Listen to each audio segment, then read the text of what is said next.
व्यवस्था विवरण अध्याय 25। अगर दो आदमियों के बीच झगड़ा हो जाए तो वे अपना मामला न्यायियों के सामने पेश कर सकते हैं। फिर न्यायी उनका फैसला करेंगे और उनमें से जो नेक है उसे निर्दोष ठहराएंगे और जो दुष्ट है उसे दोषी ठहराएंगे। अगर उस गुनहगार ने मार खाने लायक कोई अपराध किया है तो न्यायी उसे अपने सामने औंधे मुंह लिटाकर पिटवाएगा। उसके अपराध के हिसाब से तय किया जाएगा कि उसे कितनी बार पीटा जाए। उसे 40 बार तक पीटा जा सकता है, उससे ज्यादा नहीं। ऐसा न हो कि इससे ज्यादा बार पीटने से सबके सामने तुम्हारे उस भाई की बेइज्जती हो। तुम अनाज की दनवरी करते बैल का मुंह न बांधना। अगर कई भाई पास पास रहते हैं और उनमें से एक की मौत हो जाती है और उसके कोई बेटा नहीं है तो उसकी विधवा को परिवार से बाहर किसी आदमी से शादी नहीं करनी चाहिए। उसके पति के भाई को देवर भाभी विवाह के रिवाज के मुताबिक उससे शादी करनी चाहिए। उस आदमी से उस औरत का जो पहलौठा बेटा पैदा होगा वह मरे हुए भाई का वंश आगे बढ़ाएगा ताकि इस्राएल से उसका नाम मिट न जाए। अगर एक आदमी अपने भाई की विधवा से शादी करने से इनकार कर देता है तो उस विधवा को शहर के फाटक पर मुखियाओं के पास जाना चाहिए और उन्हें बताना चाहिए, मेरे पति के भाई ने उसका नाम इस्राएल में बनाए रखने से इनकार कर दिया है। वह देवर भाभी विवाह के रिवाज के मुताबिक मुझसे शादी नहीं करना चाहता। तब शहर के मुखिया उस आदमी को बुलवाएंगे और उसे समझाएंगे।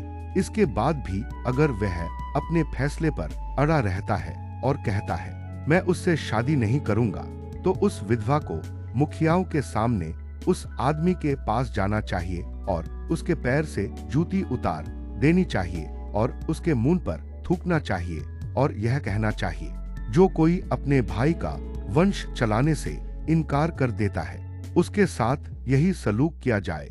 इसके बाद से इस्राएल में उस आदमी के परिवार का नाम यह होगा, उसका घराना जिसकी जूती उतार दी गई है।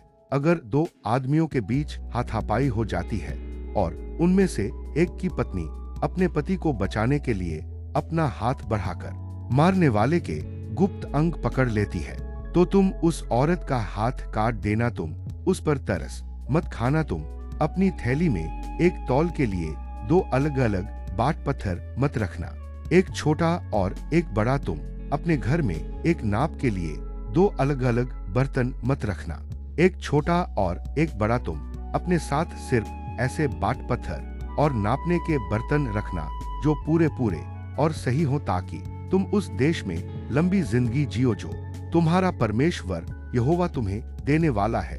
जो कोई बेईमानी करता है वह तुम्हारे परमेश्वर यहोवा की नजर में घिनौना है।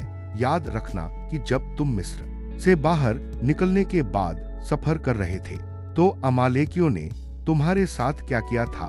जब तुम सफर से थककर चूर हो गए थे तब अमालेकियों ने आकर तुम्हारे उन सभी लोगों पर हमला किया जो कमजोर थे और सफर में पीछे रह गए थे।